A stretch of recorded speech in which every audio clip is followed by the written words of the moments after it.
Hoje nós temos as ferramentas exegéticas. Então, do ponto de vista textual, se você aprender hebraico, paleohebraico, aramaico, grego koiné, você vai estar em pé de igualdade com qualquer pessoa no mundo. Agora, posso até chocar vocês aqui. O cristianismo ocidental não tem nada a ver com o cristianismo da Etiópia. O cristianismo ortodoxo grego, por exemplo, não tem nada a ver com o nosso aqui no Brasil. As culturas e tradições cristãs são totalmente diferentes. Totalmente diferentes. Do ponto de vista simbólico, do ponto de vista hermenêutico, que é diferente do ponto de vista exegético. Exegese é a análise gramatical, a análise sintaxa do texto, do que ele está dizendo ali na sua sintaxe, na sua construção. Sujeito, predicado, advérbio, verbo e por aí vai. Tempo verbal, isso aí, análise sintaxe, ali, ó. Agora, a hermenêutica é o símbolo interpretado através dessa sintaxe, dessa gramática. Do ponto de vista hermenêutico, totalmente diferente. No mundo hoje, de maneira sociológica, são mais de 9.000 tipos de protestantismo. Você encontra essas pesquisas em inglês. Português não tem muita coisa sobre isso.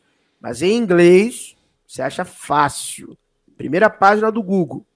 Existem aproximadamente 9.000 tipos de protestantismos. Então, são crenças e manifestações de pensamento diferentes. O tipo de cristianismo do século I, por exemplo, se você pega lá, carta 96 de Plínio a Trajano, e ele descreve o tipo de cristianismo que ele vê. Vai estar lá, ele vai descrever assim, lá na carta 96, que os cristãos se levantavam antes do nascer do sol e entoavam hinos a Cristo. Então era uma prática comum. E, posteriormente, à noite, se reuniam para comerem um banquete. Então, nós temos essa prática hoje em dia? Você conhece alguém que tem? Não. O culto cristão era assim. Não é o nosso culto hoje.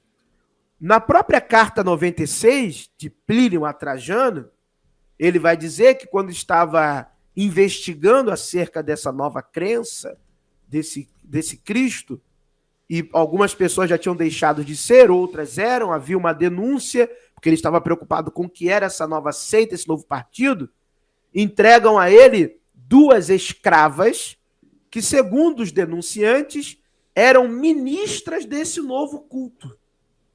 Está lá na carta, de Plínio a Trajano. 2 escravas que eram líderes do culto cristão.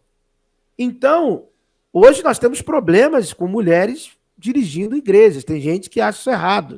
Tem gente que bota para quebrar. Taca o terror na mulherada. Própria, exatamente. Botando a mulher abaixo de qualquer coisa, dizendo que tem gente famosa, né, praticando esse tipo de coisa, que eu não vou dizer o nome aqui, Mizou, né, para não prejudicar a live. Mas você vê que, culturalmente falando, já não é o mesmo tipo de cristianismo. Sim. O cristianismo etíope, ele tem uma carga mística judaica da língua guês, né? Se vocês estudarem sobre a língua guês, vocês vão ficar impressionados. A carga do misticismo é muito grande, que não tem nada a ver com o nosso cristianismo aqui. Né? Então, assim, os cristianismos são totalmente diferentes. Então, do ponto de vista cultural, eles, em algum momento da história, porque eles também sofreram várias influências, né, os cristãos egípcios, o cristianismo copta, se você for olhar fotos, você vai achar que é catolicismo. Se você olhar por foto, o cristianismo copta, que é o cristianismo praticado no Egito. Você vai olhar assim, isso aqui é catolicismo. Tem as roupas, tem tudo aqui. É um catolicismo. Se você olhar o cristianismo etíope, você vai falar, isso aqui é misticismo, isso aqui não tem nada a ver. Se você olhar o cristianismo de Lutero, o cristianismo luterano, hoje, atual, não tem nada a ver com o cristianismo protestante no Brasil. São culturas cristãs totalmente diferentes. Então, assim, quem estava lá no século I, vivo, vivendo o cristianismo, com certeza absoluta, estava muito mais próximo da realidade do que nós hoje. Nós hoje. Isso sim. Quem estava lá vivo. Quem está lá agora, não. Quem está lá agora já se perdeu. O que era o cristianismo de Jesus? Já se perdeu. Ninguém sabe o que é. O texto é uma construção. O texto é a fala, é a história, é a narrativa. Não é a cultura. Mesmo porque o Jesus não escreveu nada. Escreveram a respeito dele. Nada. Entendeu? E até nisso poderia, sim, em caso já de cópias e tudo mais, a gente quando escreve um texto, se for à mão, quem nunca copiou um texto e cometeu, às vezes, alguma falha ali, ou usou uma palavra diferente e tudo mais, né? Sim, sim. Tem essas discrepâncias também. E veja bem, não desmerecendo os textos em si. Existem coisas que estão lá que realmente ficam meio esquisito, mas não muda a essência do negócio. Mas fica aí essa forma de ser mais racional sobre as coisas espirituais, porque a própria Bíblia, se é pra gente levar em consideração muitas coisas que ali estão, dizem que o nosso culto é racional. Eu não sou um idiota que creio em Deus, eu sou uma pessoa que usa a razão para acreditar em Deus. É só olhar ao redor que você vai se dar conta de que não tinha como tudo surgir do 0 e do 1 do computador, certo? Certo, até porque se a gente fosse basear para construir uma cultura cristã somente a partir do texto, a gente está lascado. Sim. Porque, por exemplo, se eu pego o Evangelho de João, que é o evangelho que foi escrito no século II, porque o estilo literário do grego koiné que está ali é de um grego do século II, início do século II, a inspiração que vem do pano de fundo daquele evangelho é essênio. Pergaminho dos filhos da luz, da luta dos filhos da luz contra os filhos das trevas e outras porções vêm dos essênios. Tem muita coisa ali que vem dos essênios. Tem muito livro escrito sobre isso, em inglês, em alemão, em francês, livros acadêmicos. Eu tenho uma tese de doutorado que foi produzida aqui na PUC Rio de Janeiro, mostrando isso também, com toda a bibliografia, referência bibliográfica, mostrando as comparações da sentença no grego traduzida para o hebraico, comparada às sentenças de Qurã, do pergaminho de Qurã. Mas se eu pego o evangelho de Marcos, por exemplo, já é um evangelho romanizado. E olha que dizem que, né, a academia aí mais confessional diz que o evangelho de Marcos foi o primeiro evangelho a ser escrito, baseado em paleografia e blá, blá, blá. Mas o evangelho de Marcos, ele é altamente romanizado. Altamente romanizado.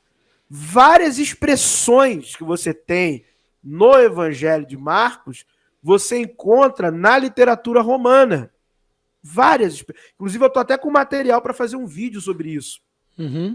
O evangelho de Marcos e a literatura romana. Então, calma aí. Então, se eu for me basear nisso para dizer, esse é o evangelho que Jesus viveu, não estou dizendo que ele pregou, o que ele viveu. Poxa, então, qual é a cultura que eu vou seguir? De João, que é mais essênica, de Marcos, que é mais romana, de Lucas, que é mais helenística, entendeu? Porque o evangelho de Lucas é helenístico, é um evangelho para gente grega. E isso revela o quê? Revela que cada editor, redator, estava com uma perspectiva de construção narrativa diferente do texto.